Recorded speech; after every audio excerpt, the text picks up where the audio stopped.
Welcome to the Pragma Mom podcast, where we are going to be discussing everything maternal health, childcare, motherhood, marriage, name it. So today with me, I have the beautiful Miss Jessica. She's a mother, she's a wife, she's a child of God. I think she'll say more about herself.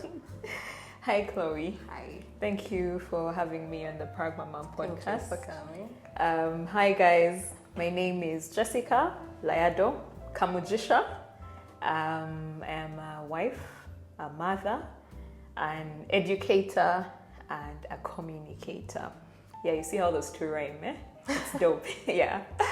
So I love people. I love children.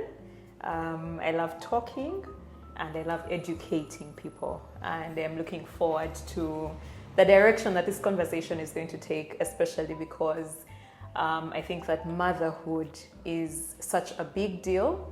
And there is a lot that can be said and can be spoken around motherhood. So I'm excited to be here for this conversation. Okay, so since you love talking, let's dive into it. So, how did you grow up? Like, how was your childhood like?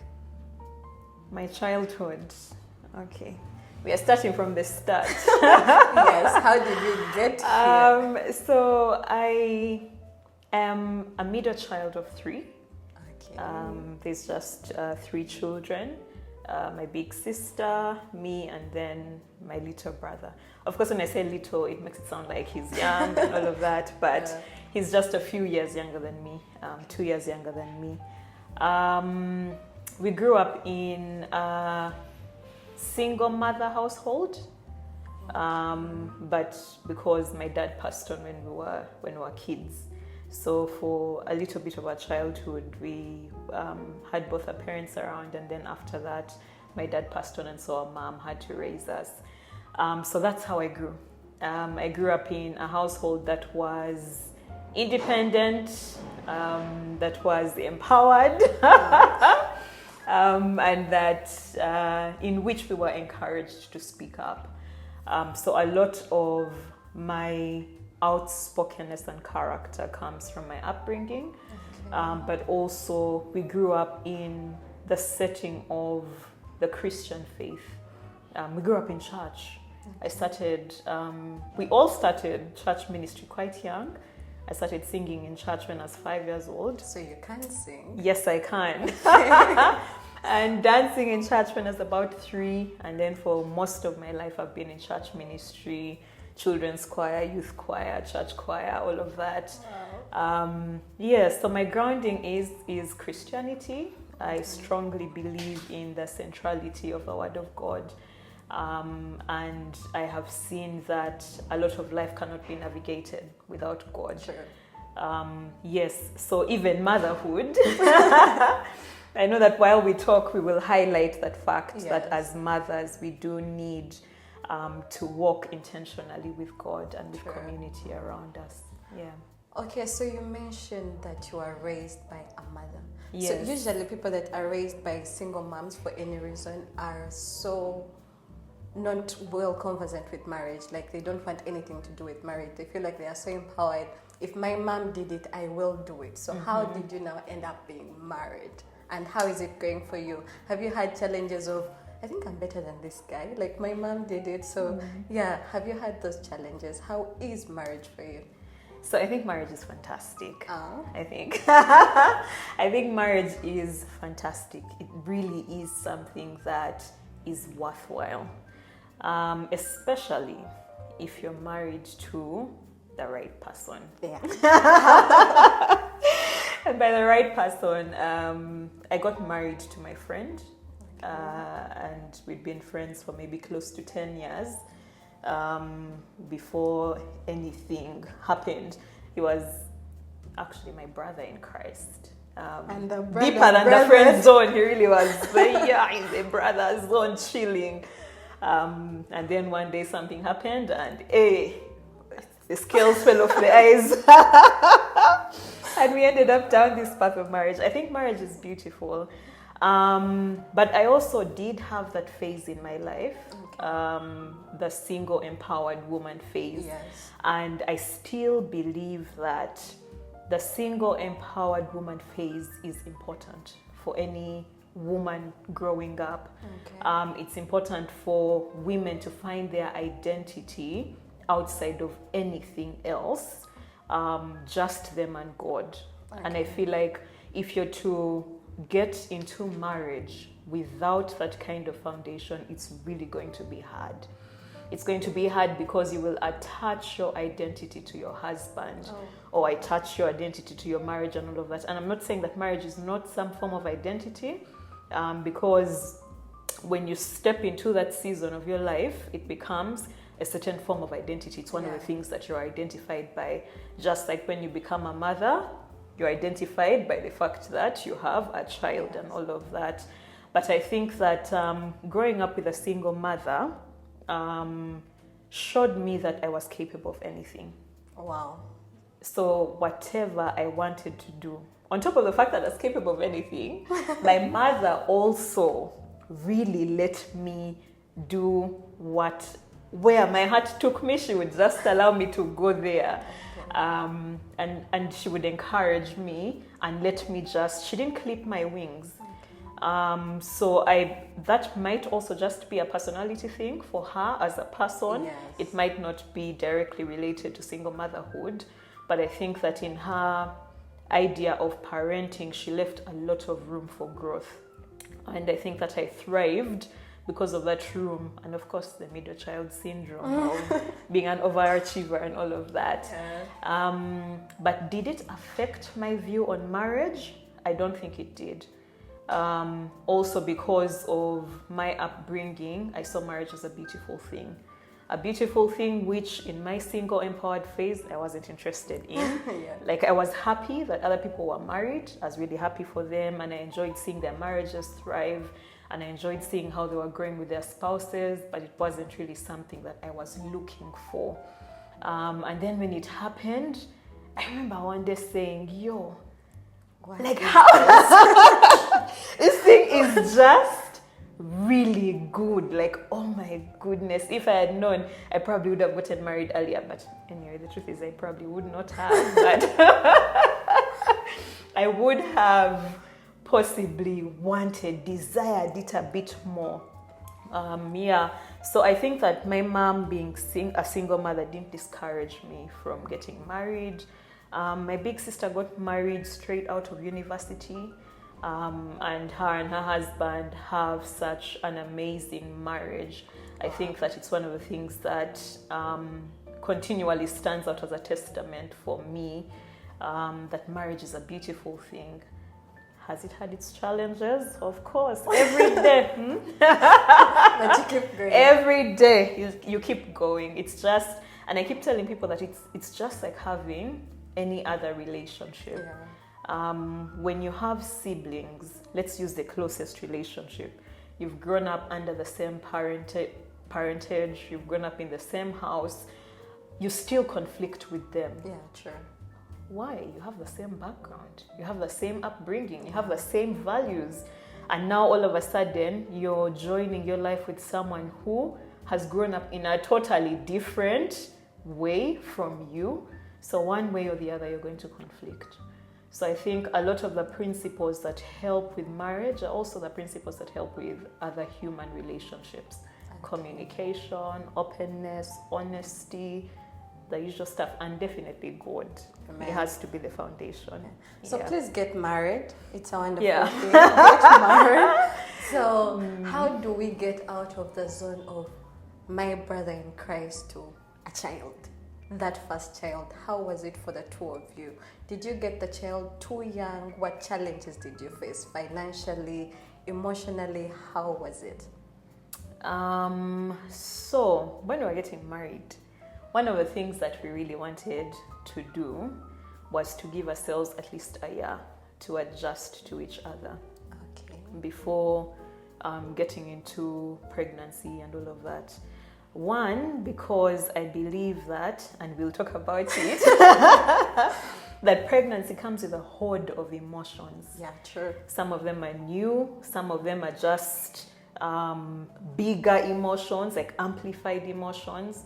And when you're just starting to get to know someone in regard to marriage, I think it's better that they are not dealing with those hormones. Yeah. Because then they are not sure, is this really Jess? Or is this the hormones? You get? Yeah. But because it's the first year and it's foundational, if you have all those hormones all over the place, that is who they are going to think you are.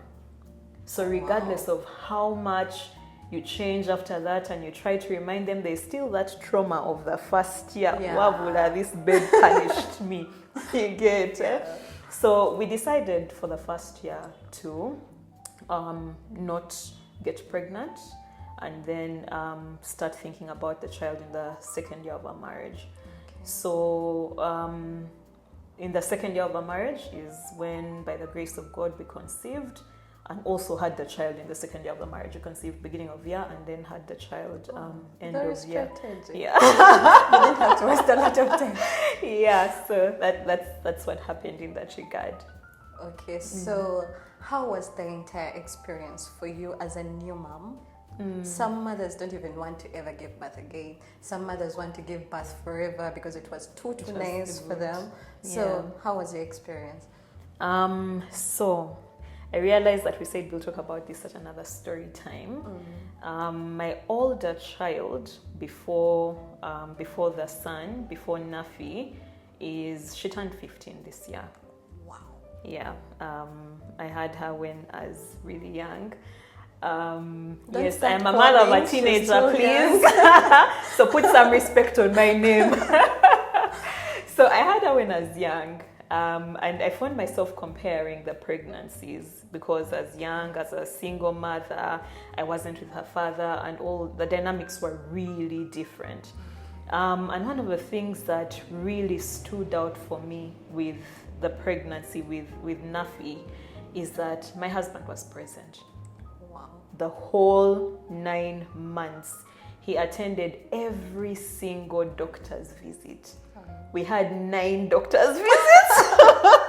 So he was there every month? Every month he was there at the doctor's visit. Whether I was in the mood for it or not, he would show up. He was present. Men, please show up. Yeah, just show up. Yeah, regardless of the emotions and all of that, just show up. It makes a whole difference. So he was present that whole time. He was also present during the pregnancy. So, sometimes the mood swings, sometimes the food craving, sometimes the just feeling a certain way that you cannot explain, sometimes the tears. I'm not a crier, by the way, but I can assure you, pregnancy, I realized that I have tears close by, just here nearby. And him just being there and supporting, because sometimes he didn't even know what I was crying about, and I didn't know what I was crying about either. But him just being there made a very big difference.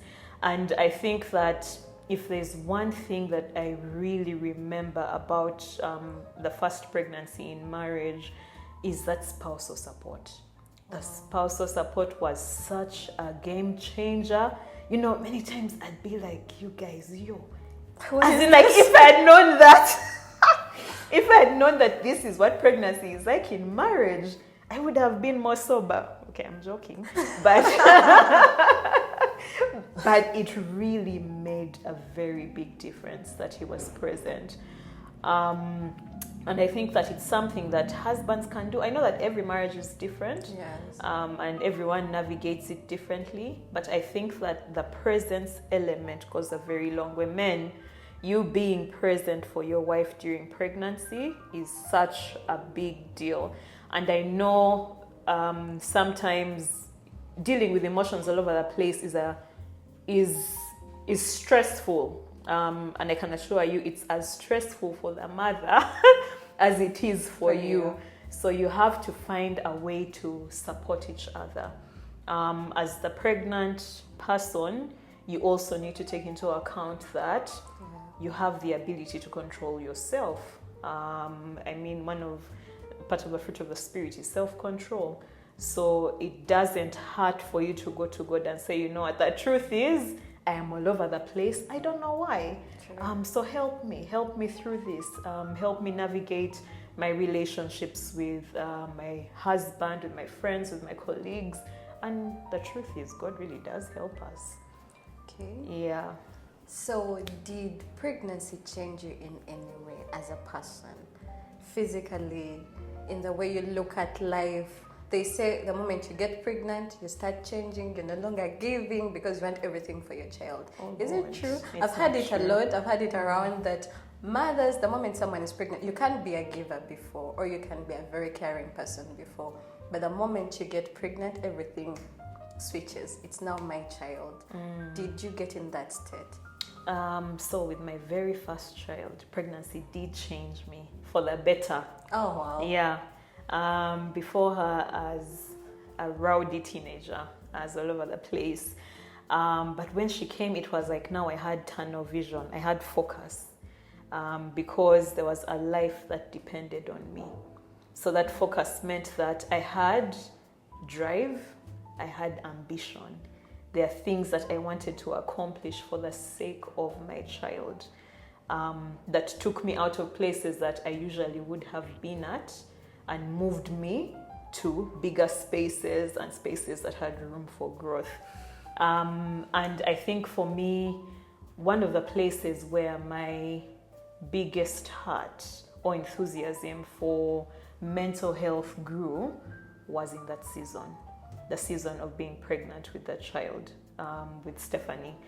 And one, of course, being pregnant and not being wedded meant that it came with its own set of as a Christian. And as a Christian in ministry, because as in ministry, as part of youth leadership at the church where I was Should we praying, go there a bit? we shall. We'll probably come back to it. Okay. But it was complicated, and so I saw a lot of gaps because a lot of people were also navigating it for the first time. How do you deal with a young, pregnant girl who probably is not even self-aware yet? How do you father or mother them as, say, maybe the older woman in church or the older man in church? How do you be their friend? How do you, for example, make sure that they are seeing that the path that they have taken is not the ideal one, but it is still a path that is within the plan of God. It's still within the will of God, you get? Because children are a gift from God. Yes. There is no child that you can conceive or have without the mercy of God and without the input of God. And so it means that it is not outside of the control of God. So how do you help that young person to see that and not get frustrated? So I think that a lot of people were navigating it, but they weren't navigating it too well. And for me, that caused me to become hyper vigilant where self-awareness was concerned. I was able to learn how to name my emotions, learn how to process those emotions, learn how to, learn how to relate with other people in light of those emotions. I've come to work as well as working an Essex Vakis job. Wow. I come to work and I'm in a bad mood, and maybe I still need to talk to 1 to 3 people. How do I talk to those 1 to 3 people without transferring my bad mood energy to them? So I think that it caused me to grow. And it's one of the places where I really saw that there was a gap. There's a big gap in mental health, in maternal mental health, and I know other mental health as well, but maternal mental health. When I went, after giving birth, the postpartum period, it was also like, guys, what's going on? First of all, I don't click myself. I don't click the child. I don't click the people around me. As in, like, what is happening? And at that time, 15 years ago, Yeah. people's mindset was, you'll be fine because other people have done it You're a before. mother, you So have to yes, mother you're a your mother, child. so you will be fine. And well, I was fine eventually, but At a cost. at a cost, yes. I was fine at a cost, but it caused me to now intentionally start reaching out to, at first it was single mothers. My heart was really big on single mothers, and there's a whole story there because I tried something that didn't work because the people who were interested in the idea had other motives that weren't Passion yes, that weren't passion driven, but also that were conflicting with my belief system. So I kind of just moved away from that and started to support people individually. So when you know someone would be pregnant and they're by themselves, they're not married, someone would call and be like, hey Jess, I have this sister, I have this friend, sometimes it was churches, we have this young person who is dealing with this, I'm able to come alongside them and support them. And so that's where I started with the passion, and that's how it grew. Wow. Yeah. So talking about postnatal care and your journey, how it was, and you didn't know anything, you were just all over the place. Yeah. If we were to go back in that time, what would you change? What do you think can be done better for mothers to actually navigate this journey with ease? Because society teaches that the moment you give birth, you're now a mother, you're going to suffer, and you'll now get over it. Yes, like motherhood is suffering. They even tell different mothers that the moment you give birth, you won't eat. Eat now before becoming a mother. Buy yourself clothes before becoming a mother. And I feel like it is non-trait. Motherhood was never meant to be a chain of suffering. Yeah, so what can be done better? And there's also this entire theory of if you seek for help as a mother, you're failing. Yeah. If you call someone to be like, okay, I don't know how to diaper, how do I do it? You're failing as a mom, which is non-trait because everyone lands somewhere. We all start from somewhere. So what do you think can be done better according to your experience? I think the first thing I will say is about the last thing you said. It's important to seek for help. Always. Whether you're a mother or not, make sure you seek help because we all need help. When I say we all need help, I mean by virtue of the fact that you're a human being, you're always going to need help. Yes. And God has created us in such a way that human beings only thrive in relationship with other human beings. So if you remove the component of human relationship, then you have depression creeping, then you have extreme sadness creeping, then you have brokenness and loneliness and all of that creeping. And this is not, I'm not making an excuse for people and saying that, when people treat you like trash, just continue and all of that. But I'm saying that because of the way that we are wired for relationship, the only way to thrive as a human being is to hold the hand of another human being. So that other human being can be a health professional who can help you navigate the system, can be your mother, your older sister who has given birth, your aunties, or even your other friends, your peers who have given birth. They are able to come alongside you and to encourage you in that season of your life.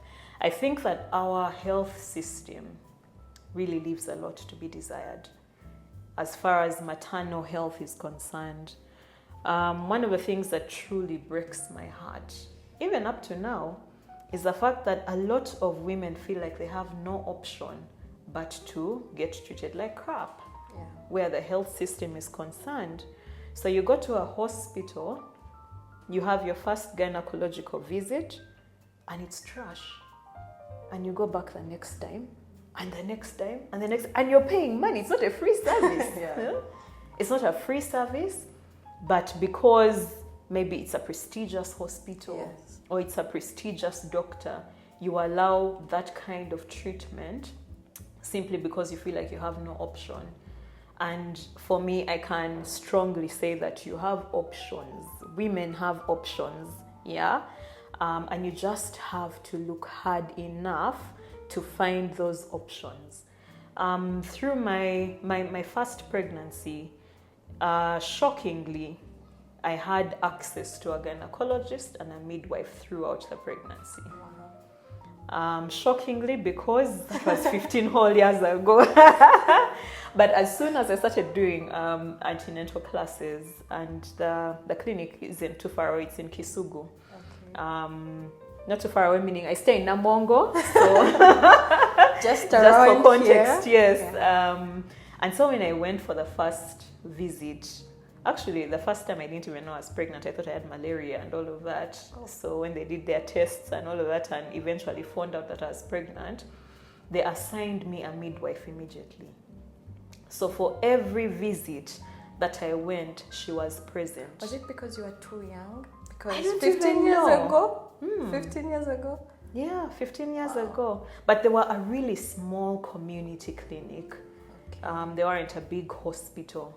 And I remember the time that I gave birth, I must have been one of the first people to give birth at the health center, at that particular health center, yeah?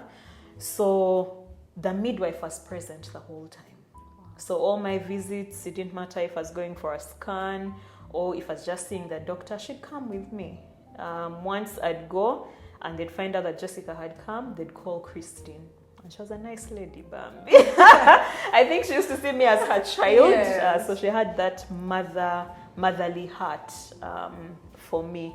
So I think that there is that gap right now in our system. And even then, I think the gap was already there. You just got lucky.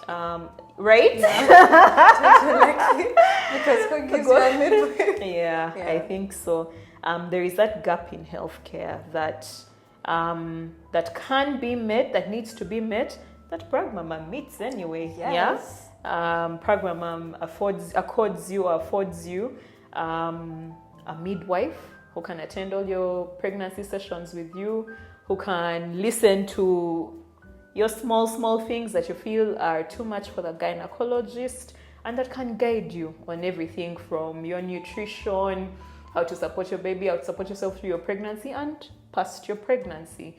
So I think that sometimes we don't know the opportunities that are available. And so we allow ourselves to suffer because we think that being a woman is suffering. Yes. But being a woman isn't suffering, please. Refuse. Let's be guided. Yeah. Being a woman is not suffering. Will you suffer in this life? All of us will suffer, women and men, by virtue of the fact that the world is what it is. Yeah. But don't go looking for suffering simply because they say women have to suffer. Because why? Yeah. Where your life can be easier, make your life easier. Okay. Yeah. So I think that's what I'd say in that regard. I think that there's so much that people can still learn where maternal health is concerned. And it doesn't matter if it's your fourth pregnancy, your third pregnancy, there is always something to learn.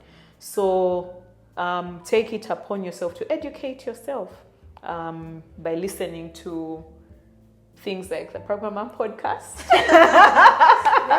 and finding other resources online that can be of help to you. And finding a good gynecologist. Women, let's not suffer for nothing. Your gynecologist doesn't pay attention to you. He's moody as if he's a pregnant woman. Let's be guided. Yeah. Well, so I think one of the reasons as to why some women can't access the good gynecologists, the good services, is the financial part. Mm-hmm. Should we prepare before? Should women prepare before for prenatal services, postnatal, a good gyne, a good hospital? Because it's not going to come easy. It's not just going to come because you want it and you don't want to suffer. You're going to walk in a hospital and be like, I want a gyne. You have to pay for it. So should we prepare before? I think so. How much? I think it's important to prepare before. Because in this era we are in, it's like, I'll give birth at 30 because me and my husband are still figuring things out. So should it be that long? Should we be more intentional and we are like, okay, this year we are saving for the child and we are having the child next year? Yes. Your second option. Oh wow. Yeah, just be intentional about the saving, because if you can save to buy yourself a house or a car, why can you not be intentional about saving for your children, and for your own well-being? Yes. You know, your wife's well-being, because the wife's well-being also means the husband's well-being. If your wife is going for antenatal visits and she's frustrated and she's irritated and all of that, you're the one who's going to bear that scars when she comes home. Like the rest of us we won't have to deal with it. So you who has to deal with it, it's better that you also prepare. And I think that preparation doesn't mean that have 100 million in your bank account. Yeah. That point, yeah. That's not what it means. It just means have enough to sustain the pregnancy and the afterbirth. That almost sounds like I'm saying the placenta. But and the postpartum period. Yeah. So just have enough for that season, but also have a system in place that churns out money. So you might have just enough for the pregnancy, but you have a job, Yes. or you have a business, or you have another source of money that can bring money for your pregnancy and can bring money for the postpartum period. So what we are saying is just prepare for that time. You get it? You can build, of course, for the rest of the season, your children's education and all of that. That's now according to you and your marriage. But you can't have it all figured out at once. Yes, you cannot have it all figured out at once. And then maybe one of the things that really helps is to consider insurance, because insurance goes a long way. With my previous pregnancy, insurance really went a very long way. Wow. It allowed us to access the kind of services that we wanted to access in the place that we wanted to access them. So yeah, you can think about those things and discuss your options, and definitely reach out to the people that can help you figure those options out. Yeah. Okay, so you've talked about educating ourselves. There's a lot out there. There's a lot on the internet. We are taking in a lot and we don't know how to regulate. I've seen mothers who actually want to vaccinate their children because it is on the internet. You know how to pull the drug and vaccinate your child. I've seen mothers that prescribe themselves vitamins because it is out there. So how is it affecting people in this era? There is really a lot and mothers are not taking it in the right way. Yeah. How should we balance and regulate? As a person that has been a mom and you're an educator, I know you seek out for knowledge more and more. Mm-hmm. How do you strike the balance? Mm-hmm. So the first thing is be guided. Yeah. So, just because you've watched a YouTube video where they've shown you how to put an IV into a hand doesn't mean that you should go get an IV and experiment on your child. Because it looks easy, because those people are probably professionals, yes. They know what they are doing, but you're not a professional. You've not gone to school, you've not learned how to do that, you do not know the first thing about prescribing medication. As much as the internet makes you think you're a doctor, the truth is you're not. It's not wrong to go and look at your symptoms and try and find out what the issue is. So after you've Googled your symptoms, go and see your health provider. Sure. Go see your health provider and discuss those symptoms with your health provider. Sometimes, have you ever Googled a symptom and gone down that rabbit hole that leads you to death? Where you're absolutely sure, I am going to die because this is what I have. And then you go and see the doctor and they run tests. And you don't even have what you thought you had, not even close to it. True. So don't be overwhelmed with the kind of information that is on the internet. You can always sieve that information by using a health provider because they are more informed about health. The same way that if a man wanted to know about womanhood, he can read all he wants to read on the internet, but he will still have to interface with another woman to understand that, okay, this is logical, this is not logical. And the same thing for women and men, to understand a thing or two about men read all you want to read, but still interface with men and observe to see if those things are true. So I think that in our information era, like she was saying, the most dangerous thing is that information overload. Yes. There's so much information that information is power, all right, but sometimes it makes us so powerful we become like dictators. Sure. You know, like if this is it, I've said this is it. If it's not like this, this, not yeah. like this is it. So be guided. Be guided. Have self-control, but also be wise. Yeah, be wise in the way that you apply that information.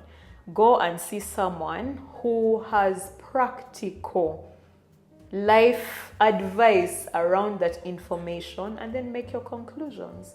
That's what I'd say. I don't believe in self-prescription at all. I don't. I think even things as small as, I have a headache that I've had for like 1 week, no, please go see a doctor, because that headache might be an underlying symptom of something else. So I think that as far as medicine and the medical field is concerned, self-prescription is a very bad idea. And it will cost you, but it will also cost the people you love. You cannot self-prescribe where your child is concerned, because that's a life that God has given you to steward. So how are you stewarding the life? By withholding the access that they need, withholding health care. So as a parent, be guided, be serious. Of course, there are some remedies that work from our grandparents, from our parents, that make sense. That might not even make medical sense, but they work. Yeah. You can take those under advisement. It's even if there was, say, a herbal remedy for something. If the herbal remedy is there have to be certain guidelines. How much of that herbal remedy are you using? How often are you using it? What are you using it for? So let's not just run with things because they looked like they worked the other time, but in actual sense, you have treated the symptom, but the issue is still there. Well, so talking about the remedies and all that, they came from an era that we are not in anymore. Mm-hmm. And we are in this era where our mothers and grandmothers are telling us this can work for your child. And we are like, no. My gynae said it is only a syrup that can heal a flu or a cough. So, but personally, I think some of the things they tell us are valid. Yeah, some of the things, true. yes. That's so how true. do we strike a balance? Because even our parents are getting frustrated by us, their children. Your mother is telling you, don't put the baby outside of the house until they're this age. Don't hang the clothes outside. It had a meaning then for infections, but now we don't care because we can embrace. You're like, no, I'll just put them out. No, this will just happen. So how do we have a balance between the two? How do we know which one is true? Because there's also information that they give and it is not valid. Yeah. You reminded me of, I think it's in Proverbs, where Solomon says that wisdom is on the streets and she's shouting, as in like the verse literally says wisdom is screaming on top of her voice, and despite her screaming on top of her voice, there are those who will not listen. Yes.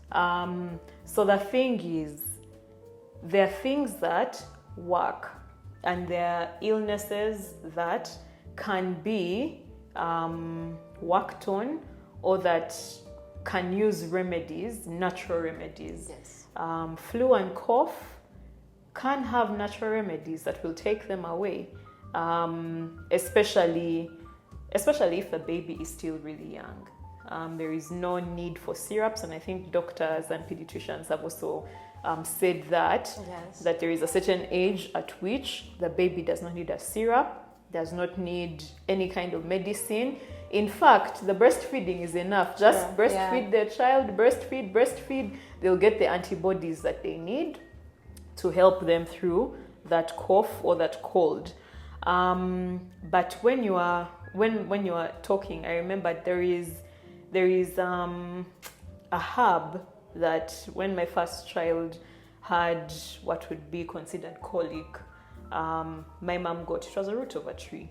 Wow. She went and got the root and brought it because the baby had been crying a lot. And you know how they are when they have gas in their stomach. Yes. Yeah, it's so uncomfortable for them.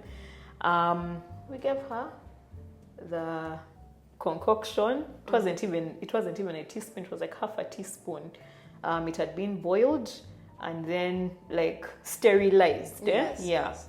It had been boiled, and then we gave it to my daughter, and it sorted out her issue.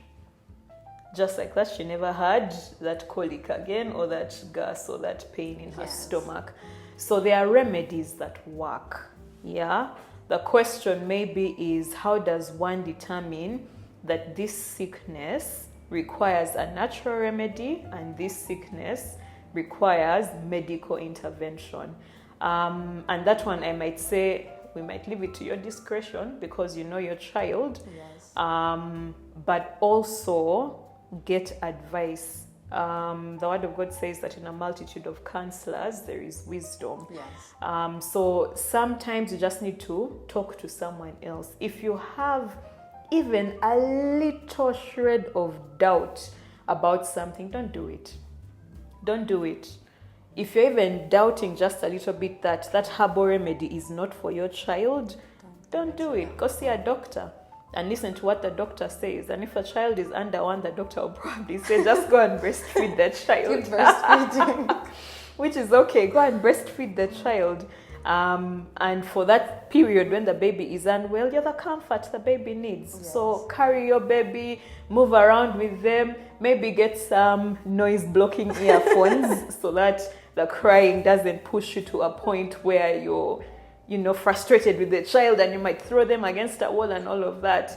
Yeah. But regulate yourself while you're taking care of the child who is unwell, because at that point they can't take care of themselves. Yeah.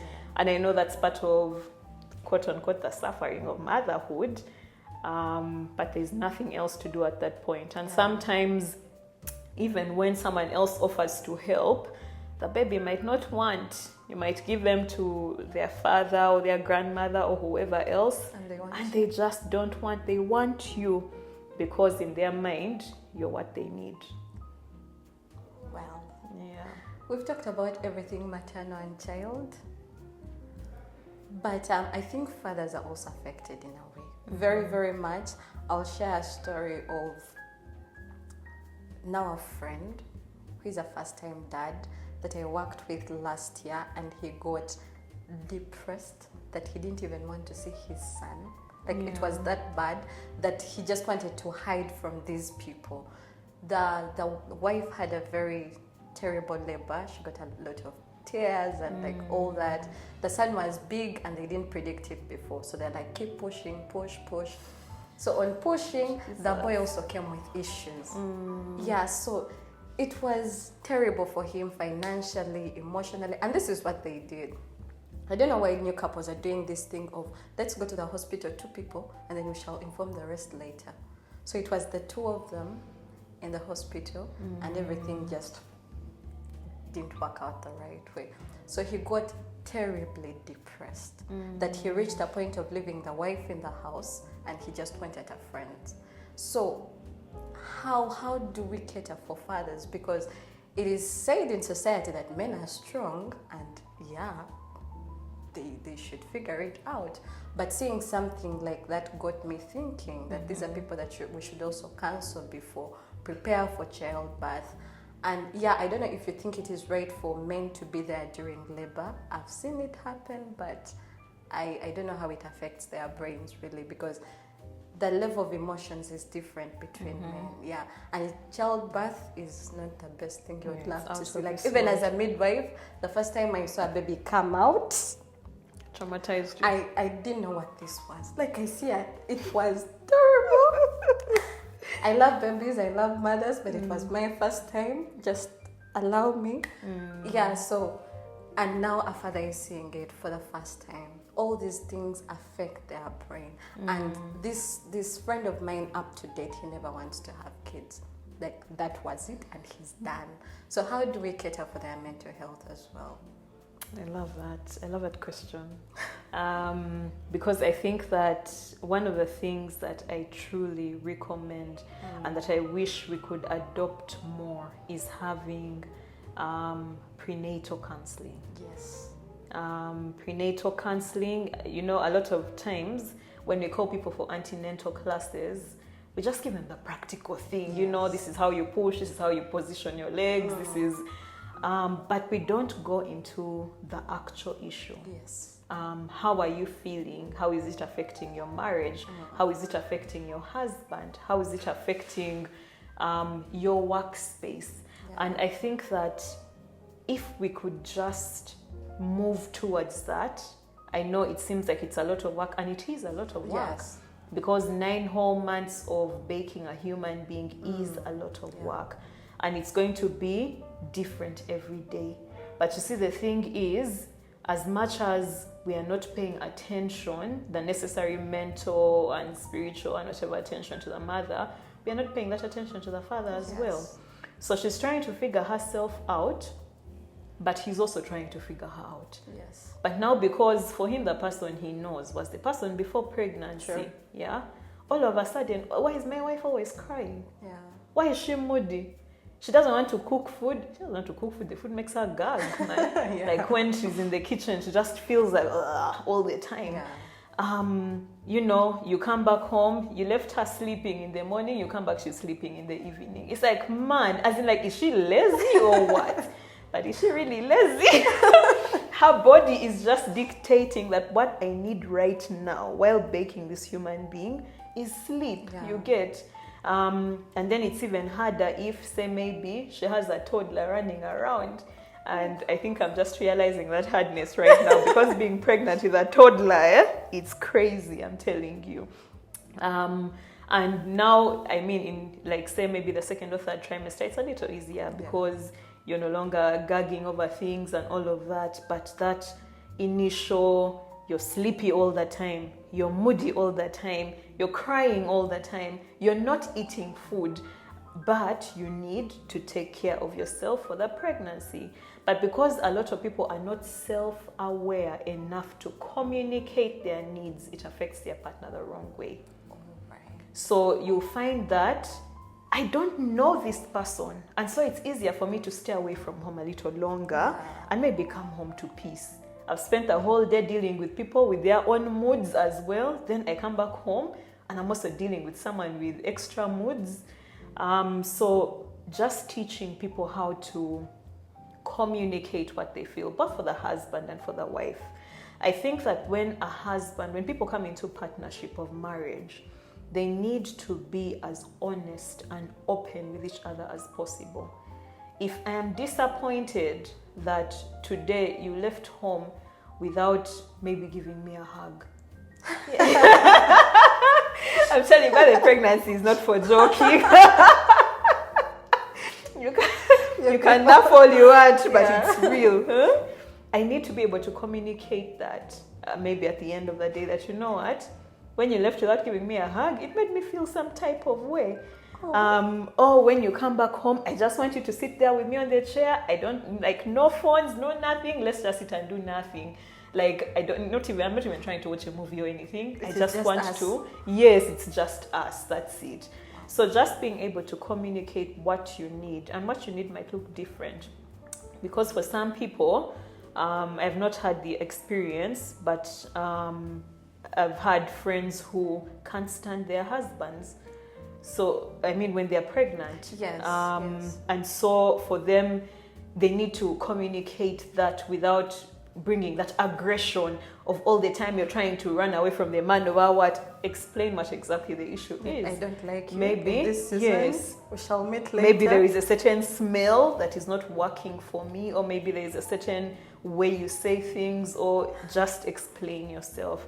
So I think that it's important to be as open and honest. The problem with silence is it leaves so much room for miscommunication. Yes. So you make so many assumptions about each other, and those assumptions are not true. They are just things that I think this is what she's going through. That's why she's behaving like this. That's why they say pregnant women are rude. Yeah? But why is the woman rude? Even you as the pregnant woman, why are you rude? What is making you rude? Yes. Yeah, but she can't put her finger on what is making her rude. So it's important to understand what you're feeling and sit with it and process it and move. You get, because there's also the danger of knowing what you're feeling, then you sit there in that sadness and loneliness and stay there depressed through the pregnancy. So I think that the one thing that I really recommend, and I really hope that we can adopt as a country, as the health sector, is that prenatal counseling, prenatal mental health counseling that targets the mental wellness, spiritual wellness of the person. The reason why I put the two together is because I believe that they can't function without each other. The mental cannot function without the spiritual.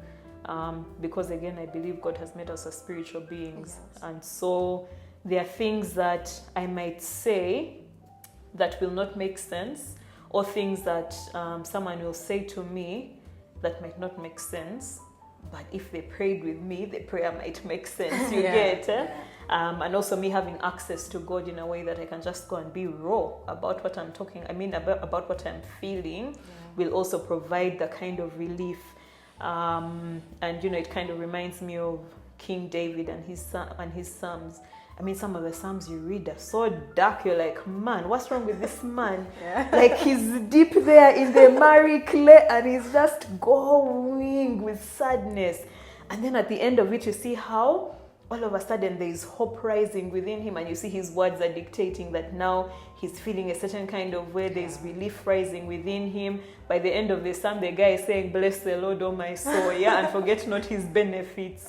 So sometimes it's also the spiritual aspect that we ignore, and yet the truth is that spiritual aspect also plays a big part. Finally, men, our Saja. Guys, speak up. I'm not saying become a woman, because sometimes when you tell men to speak up, they think you're saying they should become feminine. You can still be as masculine as you need to and go and cry before God the way David cried before God. Speak up. Speak to your God. Speak to your friends. There are other men around you who are fathers, who have gone through the pregnancy season. If those men are not helping, go talk to a therapist. And I know that sometimes it's a bit tough because people have other things that are going on in their lives. So sometimes they'll be available for you in that moment of crucial need, and then after that they kind of disappear. But in that moment, you can decide to seek out professional help. Find a therapist who you can talk to by yourself or with your wife to help you figure out that season, because it's a season of evolution. You're both changing. You're becoming a father. It doesn't matter if it's your first child. You're becoming a father of one. If it's your second child, you're no longer a father of one. You're becoming a father of two. And that means that even your headspace is different. That means you're probably thinking, now where is all this money coming from for taking care of the pregnancy, taking care of the antenatal, taking care of the postpartum, then school fees, then before long, we know you guys have already reached university. How am I paying for the kids' tuition? So sometimes it helps to have a support system around you. Support system of people who you know, but also a support system of professionals. And Pragma Mom is offering that service. Yes, if you need health, you need mental health help, reach out. I'm sure that at the end of the episode, we'll have contacts, or even in the description box of YouTube, there'll be contacts on the screen. So you just reach out and get the help that you need. Because like we said earlier on, we need help. There is no existing in a vacuum. Human beings cannot live in a vacuum. That's not how God has created us. So one way or the other, you need the help. And of course, there might be a lot of stigma around guys getting help and all of that. But the truth is, let that stigma deal with itself. Let that stigma deal with itself, because at the end of the day, your mental health is as important as your wife's mental health and as important as your children's mental health. Why?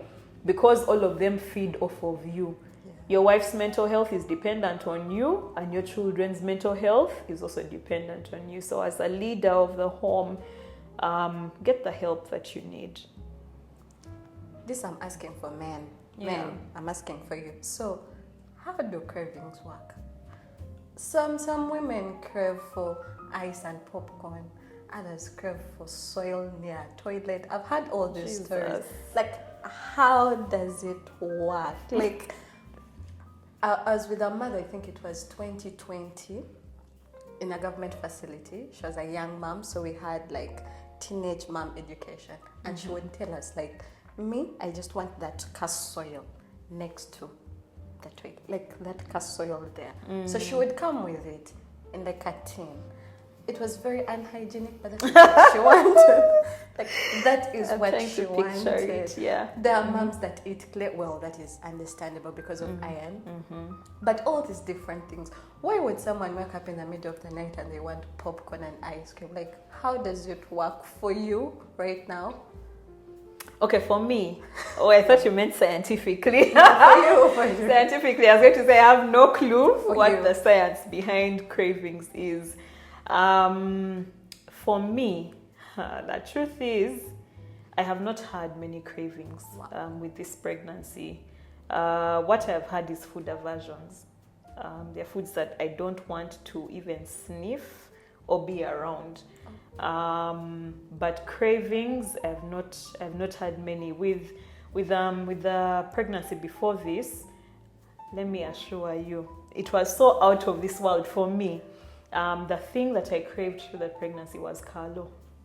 Whoa. Carlo, as in like Carlo. It was even so funny because I don't like Carlo. I've never liked Carlo at all, regardless of the fact that my mom eats a lot of it. It's a staple in northern Uganda. But I just never ever enjoyed Carlo. Through that pregnancy, I would eat Carlo almost every day. Almost every single day. And I'm inclined to think of what you were saying earlier on, that it might be, sometimes it's things that your body needs, that it associates with particular foods. So you crave it because your brain somehow has worked out that in this food, I can get this particular mineral. For the baby. Yes, for the baby. And so you'd find that maybe I needed iron. And so it was, my body automatically associated iron with the Carlo, the millet bread, and that's how I ended up taking it. But I also would encourage mothers, pregnant women, take your prenatal vitamins. Like don't skip days. I know it's the hardest time is the first trimester because half the time you're gagging and even just what are going through your throat, you're like, man, I wish I didn't have to swallow anything. But take your prenatal vitamins, take your folic acid, take your iron, take whatever supplements that the hospital gives you. These days they give us baby aspirin. Take take whatever they've given you to take because your body needs it and your baby needs it, especially your baby. But also one of the things that I have learned is that your baby will get what they need, whether you want it or not, which means that your body is the one which is going to suffer the deficiency. And so get the nutrients that you need so that your body also thrives as your baby is thriving. Yeah. Oh, wow, this has been very amazing. I still have like a line of questions, but we shall end it here. Thank you so much for joining, having me. Yes, thank you so much for being part of this today. I'll still remind you that at Pragma Mom, we offer professional quality care with professional nurses and midwives. Don't die alone. Don't be in the house alone. We are here to navigate the journey with you.